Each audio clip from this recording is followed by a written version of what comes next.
फिर गाड़ी चलते चलते जंगल की तरफ मुड़ जाती है। मेलुसिन खिड़की से यह देखकर मन में कहती है, यह अजीब है, मुझे लगा कि हम गांव की ओर जा रहे हैं, हम जंगल में और अंदर क्यों जा रहे हैं। तभी एस्टर की मेड कहती है, आप जानती हैं मिस मेलुसिन। मेलुसिन को यह बात सुनकर झटका लगता है। फिर एस्टर की मेड कहती है, मुझे असल में आपसे कोई शिकायत नहीं है, लेकिन लेडी एस्टर ने मुझे एक अच्छा इनाम देने का वादा किया था, उनके लिए कुछ करने का। मेलुसिन डर जाती है। वो कहती है, आप क्या कह रही है। तभी एस्टर की मेड खंजर निकालकर मेलुसिन को मारने के लिए दौड़ती है और कहती है, मुझे तुम्हें मारना ही होगा। मेलुसिन कहती है, मुझे जाने दो। मेलुसिन की यह आवाज बदलने लगती है, जिससे वहाँ पर एस्टर की मेड को तकलीफ होने लगती है। एस्टर की मेड चिल्लाने लगती है, गाड़ी वाला भी चिल्लाने लगता है। मेलुसिन की आवाज की वजह से घोड़ा भी पागल हो जाता है और वह गाड़ी को लेकर इधर उधर भागने लगता है। गाड़ी का पहिया टूट जाता है और वह गाड़ी पहाड़ी के किनारे आकर खड़ी हो जाती है। मेलुसिन कांपते हुए कैसे भी करके उसमें से बाहर निकलती है और कहती है, मुझे यहाँ से निकलना होगा। तभी एस्टर की मेड मेलुसिन का कपड़ा पकड़ लेती है और मेलुसिन से कहती है, नहीं। मेलुसिन की तरफ अपना हाथ बढ़ाते हुए वो मेलुसिन को मारने वाली होती है। तभी गाड़ी फिर से फिसलने लगती है और पहाड़ी के नीचे जाके गिर जाती है। फिर बारिश होने लगती है। वो गाड़ी नीचे गिरने की वजह से उसके सारे औजार टूट गए रहते हैं। इधर मेलुसिन ऊपर पहाड़ी पर कांप रही होती है। वो अपने पैरों को देखकर कहती है, मुझे गिरने से चोट लग गई है, मैं हिल नहीं पा रही हूँ। फिर वो कहती है, एस्टर, तो उसका इरादा मेरी मदद करने का बिल्कुल भी नहीं था। फिर मेलुसिन को उसकी बहनों की बातें याद आती है। इंसानों पर कभी यकीन नहीं करना चाहिए, वे आखिर में हमें हमेशा धोखा देते हैं। फिर मेलुसिन रोते हुए कहती है, नहीं, यह और दूसरे समय जितने भी मुश्किल थे, ट्राइटन में मेरे लिए खुशी के कई पल भी थे। किले में काम करने वाली कई और मेड और पहरेदार, वे अच्छे लोग थे और सबसे खास बात मेरी मुलाकात किरौन से हुई। फिर मेलुसिन रोते हुए कहती है, अभी भी देर नहीं हुई है। अगर मैं सचमुच एक खाली स्लेट छोड़ना चाहती हूँ तो मुझे सबकी यादें मिटानी होगी। और मेलुसिन रोते हुए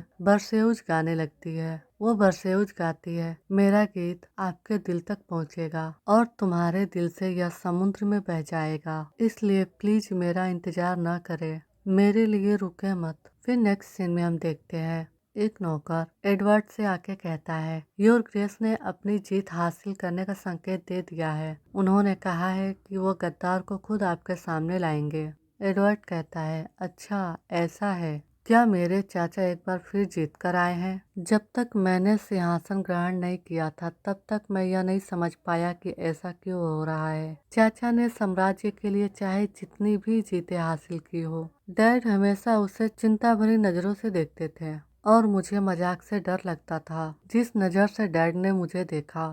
फिर किरोन एडवर्ड से कहता है, योर मजेस्टी। एडवर्ड कहता है, अरे आप यहाँ हैं चाचा जी, गद्दार का क्या हुआ?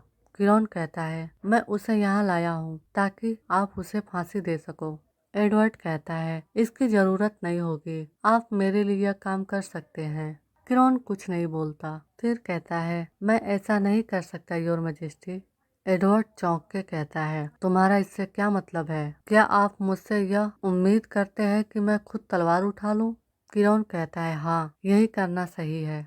एडवर्ड हैरान होकर किरोन को देखता है। एडवर्ड कहता है, क्यों? तुमने मार्क्विस के साथ मिलकर मेरे खिलाफ बगावत क्यों नहीं की? सच बोलो चाचा जी, यकीनन आपने कम से कम एक पल के लिए झिझक तो जरूर किया होगा। आखिर तक अपने ऑप्शंस पर सोचते रहे। किरोन चुपचाप सुनता है। फिर एडवर्ड कहता है, बिल्कुल नहीं समझे, इसलिए तो तुम्हें मुझे शुरू में ही मार देना चाहिए था।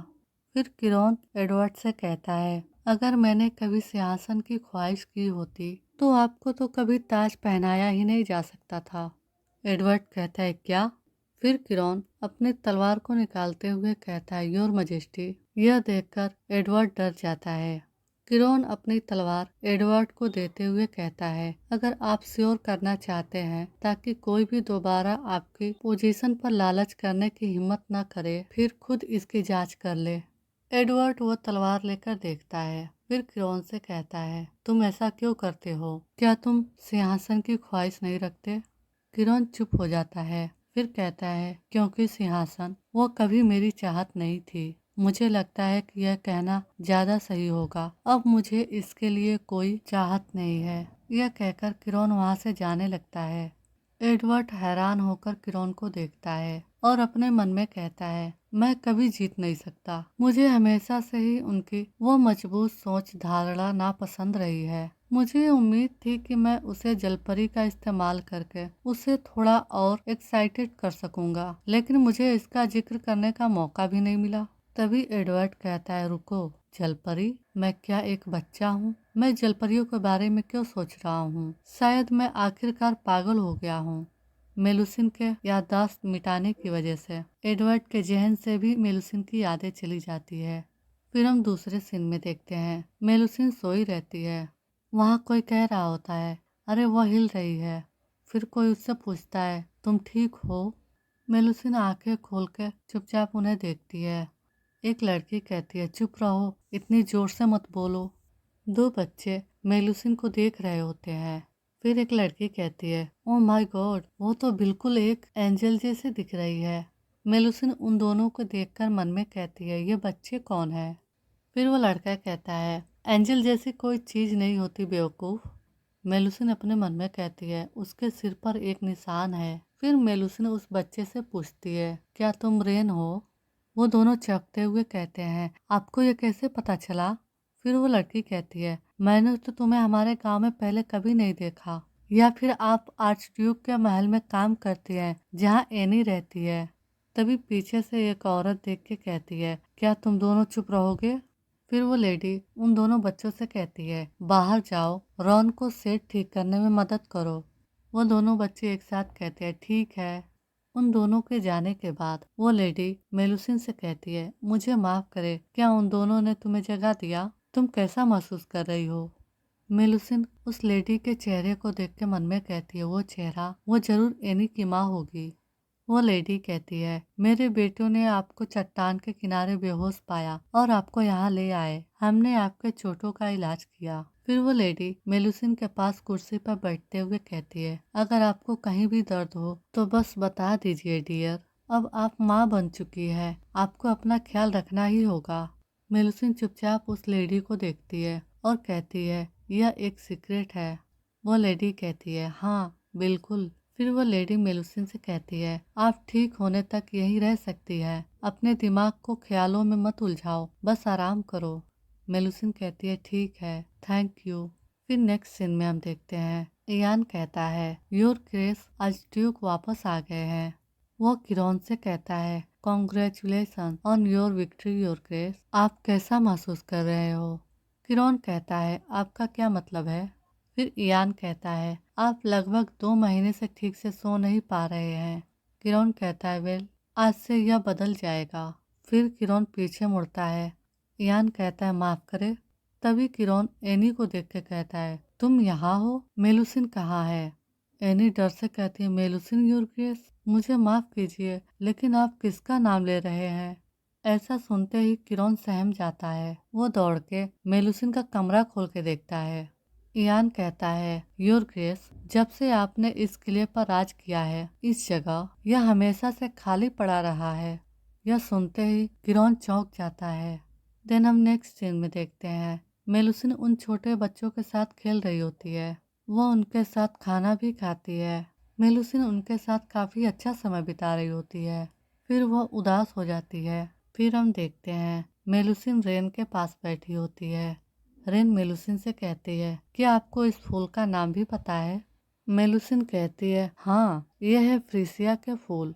रेन खुश होते हुए कहती है, तुम बिल्कुल मेरी बहन जैसी हो। मेलुसिन कहती है, आपकी बहन? रेन कहती है, ये है एनी। फिर वो मेलुसिन को बताती है, उसे फूलों के सारे नाम पता है, बिल्कुल तुम्हारी तरह। मेलुसिन कहती है, वाह रेन, यह तो बहुत अच्छा है। ऐसी औसम बहन का होना कितना अच्छा है। फिर मेलुसिन कहती है, यह एक सीक्रेट है, लेकिन मेरी भी एक ऐसी ही दोस्त थी। उसने मुझे इन सभी फूलों के नाम बताए। रेन कहती है, बहुत खूब। वो मेलुसिन से कहती है, आपको पता है कितना अच्छा रहेगा अगर तुम्हारी दोस्त और एनी और हम सब एक साथ हो सके। एनी ने कहा, कि हो सकता है कि वह उसे जल्द ही महल में अपने काम से छुट्टी मिल जाए। मेलुसिन कहती है, सच में? फिर रेन मेलुसिन को बताती है, आर्चड्यूक हाल ही में वापस आए, मुझे लगता है कि वे जीत गए हैं। यह सुनते ही मेलुसिन चौंक जाती है। रेन कहती है, मैंने सुना है कि पूरा महल जश्न मना रहा है और क्योंकि उसके। तभी वो मेलुसिन को उदास होते हुए देखकर कहती है, क्या हुआ? मेलुसिन कहती है, कुछ भी नहीं। फिर हमें रात का सीन दिखाया जाता है। मेलुसिन सारे मोतियों को लेकर उनके पास आकर खड़ी होकर मन में कहती है, मुझे उम्मीद है कि वे इसे थैंक्स के गिफ्ट के रूप में जरूर एक्सेप्ट करेंगे। शायद मुझे जाने से पहले अलविदा कह देना चाहिए। फिर वो कहती है, नहीं, मैं उनकी यादें हर हाल में मिटा दूंगी। वह अपना हाथ रेन और रिन की तरफ बढ़ाती है। फिर मेलुसिन चुप हो जाती है। फिर हम देखते हैं मेलुसिन समुद्र के किनारे जा रही होती है और मन में कहती है, एनी के परिवार को नहीं पता है कि मैं एक जलपरी हूँ, इसलिए मुझे पूरा यकीन है कि अगर मैं उनकी यादें नहीं मिटाऊंगी तो सब ठीक रहेगा। वह समुद्र को देखते हुए कहती है, हाँ, सब ठीक हो जाएगा। और मुझे मेरा सेरेनहाइड मिल गया और मैंने उसके साथ एक अनमोल बच्चा पाया। मुझे इससे ज्यादा कुछ नहीं मिल सकता था। मेरा मानना है यह आखिरी बार है जब मैं एक इंसान की तरह जमीन पर खड़ी हूँ। और वह समुद्र में जाने लगती है। फिर मुड़ के कहती है,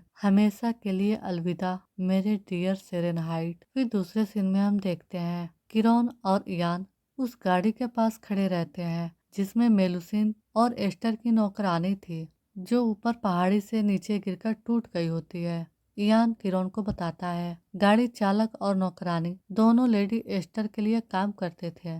उसके अंदर सम्राट की मुहर लगी हुई एक पत्र मिला। वे किसी काम से जाते समय एक्सीडेंट का शिकार हो गए होंगे। किरोन कहता है, और चाकू? उस नौकरानी के पास चाकू क्यों था? इयान कहता है, ऐसा लगता है कि यह सेल्फ डिफेंस के लिए किया गया था। उस पर खून के कोई निशान नहीं थे और उनके बयान भी आपस में मेल खाते हैं। शुरू से ही उस गाड़ी में जरूर सिर्फ 2 ही लोग थे। इवान चुपचाप किरोन को देखता है, फिर कहता है, आखिर वो कौन है जिस लेडी की आपको तलाश है? क्या यही है मेलुसिन? इसलिए क्या इसे ही कहते हैं जलपरी का श्राप? किरोन कहता है, माय मेलुसिन। वो मेलुसिन को किरोन कहते हुए देखता है और कहता है, तुम कहाँ चली गई? फिर 2 सिपाही एक बटुए को लेकर कहते हैं, योर ग्रेस, मुझे लगता है कि आपको देखना चाहिए कि यह इंसान क्या लेकर आया है। किरोन उस छोली को देखते हुए कहता है, मोती। फिर दूसरे सीन में हम देखते हैं रेन और इनकी माँ उन दोनों को चिल्ला के कहती है, रेन, इस बारे में आपको पहले मुझसे बात करनी होगी। आप हमारे मेहमान के द्वारा छोड़ी गई चीजों को यूं ही नहीं बेच सकते। रेन कहता है, लेकिन माँ, आपकी खांसी जितनी बार बता रही है उससे कहीं ज्यादा खराब है। उसकी माँ कहती है, हमारे पड़ोसी ने मुझे कुछ जड़ी बूटियाँ दी, मैं ठीक हो जाऊंगी। फिर रेन चिल्लाते हुए कहता है, नहीं, मैंने पहले ही पता कर लिया है, उन जड़ी बूटियों से आपका कोई इलाज नहीं हो सकता। और मुझे पूरा यकीन है कि वो चाहती थी कि हम इसका इस्तेमाल इसी तरह करें। रेन बहुत उदास होती है। वो कहती है, मैं चाहती हूँ कि वो हमें बता देती कि वो जा रही है। रेन की माँ कहती है, मुझे पूरा यकीन है कि उसके पास इसकी वजह होंगी। अगर हम थोड़ा इंतजार करें तो शायद हमें उससे कोई खबर भी मिल जाए। तभी कोई दरवाजे पे नॉक करता है। रिन डर जाता है। वो कहता है, ये कौन है? फिर रेन की माँ बाहर आकर इयान से कहती है, क्या मैं आपकी कोई मदद कर सकती हूँ? तभी किरोन घोड़े से उतर के कहता है, क्या आप इस घर की मालकिन है? रेन की माँ डरते हुए कहती है, योर ग्रेस। इयान कहता है, एक जौहरी ने हमें बताया कि आपने उसे कुछ मोती बेचे थे। रेन की माँ डरते हुए कहती है, जी हाँ, हमने ऐसा किया। इयान कहता है, आपको यह कहाँ से मिला था? रेन की माँ बताती है, खैर कुछ समय के लिए हमारे पास एक लेडी रुकी थी और जाते समय वो हमारे लिए मोती छोड़ गई। यह सुनते ही किरण शॉक हो जाता है। फिर किरण रेन से पूछता है, क्या उसके बाल गुलाबी थे? रेन कहती है, ओ नहीं, उसके बाल लाल थे। फिर इयान किरण से कहता है, योर ग्रेस, मुझे नहीं लगता कि यह वह लेडी है जिसकी आपको तलाश है। किरण रेन से पूछता है, उसकी आंखों का रंग क्या था? रेन कहती है, नीला, बिल्कुल समुद्र की तरह। यह सुनकर किरण काफी उदास हो जाता है। फिर वो कहता है, फिर वो कहाँ गई वो लेडी? रेन की माँ कहती है, योर ग्रेस, मुझे माफ़ कीजिए, लेकिन हमें नहीं पता वो आधी रात को कहाँ गायब हो गई। किरण अपने गुस्से को कैसे भी कंट्रोल करके जाते हुए कहता है, हम जा रहे हैं। रेन की माँ किरण को काफी उदास देखती है। वो मन में कहती है, यह मुझे लगता है वह उसके द्वारा किए गए किसी काम के लिए उसके पीछे नहीं पड़े हैं। इसके उल्टा वो उसके बारे में बहुत परेशान लग रहा है। फिर रेन के माँ को वो बात याद आती है जब उसने मेलुसिन से कहा था, अब आप माँ बन चुकी है, आपको अपना ख्याल रखना चाहिए। मेलुसिन ने कहा था, यह एक सीक्रेट है। फिर रेन की माँ कहती है, उसने मुझसे इसे सीक्रेट रखने के लिए कहा था, लेकिन वह चिल्लाकर किरण से कहती है, योर ग्रेस, एक बात है जिसका जिक्र मैंने अभी तक नहीं किया है। किरण मुड़ के देखता है। रेन की माँ बताती है, वो लेडी जिसने हमें वो अनमोल रत्न दिए, वह प्रेग्नेंट थी। यह सुनते ही किरण चौंक जाता है। फिर हम देखते हैं किरण आकर अपने बेड पर बैठा होता है और वो कुछ दिन पहले मेलुसिन के बर्ताव को देखकर अपने मन में कहता है, यह ज्यादा तो नहीं था, लेकिन उसका पेट थोड़ा फूल गया था और संतरे के अलावा उसे खाने में भी दिक्कत हो रही थी। मुझे तो सिर्फ उन्हीं बातों से समझ जाना चाहिए था कि मेलुसिन गर्भवती थी मेरे बच्चे को जन्म देने के लिए। वो मेलुसिन की बातें याद करता है। मेलुसिन कह रही होती है, किरण, आई लव यू। वो यह बात सोचकर डगमगाने लगता है। जवाब में किरण ने कहा था, मुझे पता है। फिर किरण मन में कहता है, मुझे उसे इस तरह से नजरअंदाज नहीं करना चाहिए था। मुझे उसे जंजीरों में नहीं बांधना चाहिए था, मानो वो मेरी ही हो। मुझे ऐसा नहीं करना चाहिए था। सबसे पहले तो उसे एक नाम दिया। वो बहुत उदास होता है। वो कहता है, अगर मुझे पता होता कि वह सिर्फ थोड़े समय के लिए ही रुकेगी तो मैं ऐसा नहीं करता। परी कथा की तरह समुद्र के झाग में बदलने से पहले। तभी किरण के दरवाजे पे कोई नॉक करता है। इयान कहता है, योर ग्रेस, लेडी हेथनल, मेरा मतलब है मिस एस्टर आपसे मिलने आई है। किरण कहता है, वह यहाँ कैसे पहुँची? इयान कहता है, मार्क्विस हेथनल को फांसी दिए जाने के बाद मजेस्टी ने अपने परिवार और गृहस्थी पर दया दिखाई। उन्हें बार्टन के आर्च रुचि में कठोर श्रम की सजा सुनाई गई, लेकिन ऐसा लगता है कि उसने अपनी आज़ादी खरीदने के लिए अपने सारे गहने बेच दिए। उसने आपसे मिलने की जिद की, यह कहते हुए कि उसे आपसे कुछ कहना है। हालांकि मैंने उसे कई बार अंदर आने से इनकार कर दिया था। किरण चुप रहता है। फिर वह कहता है, उसे अंदर लाओ। फिर हम देखते हैं जमीन पर बैठी काँप रही होती है। वो कहती है, योर ग्रेस, मैं आपकी सदा आभारी रहूंगी। मैं आपको बिना डर से ग्रीट करती हूँ क्योंकि मैं आपके पास आई हूँ किसी से मदद मांगने। अगर आप मुझ पर थोड़ी दया कर सके, उस लेडी के लिए जो कभी आपकी मंगेतर थी, प्लीज मुझे मार दो। आज का एपिसोड यही खत्म होता है। वीडियो को लाइक करना न भूलें।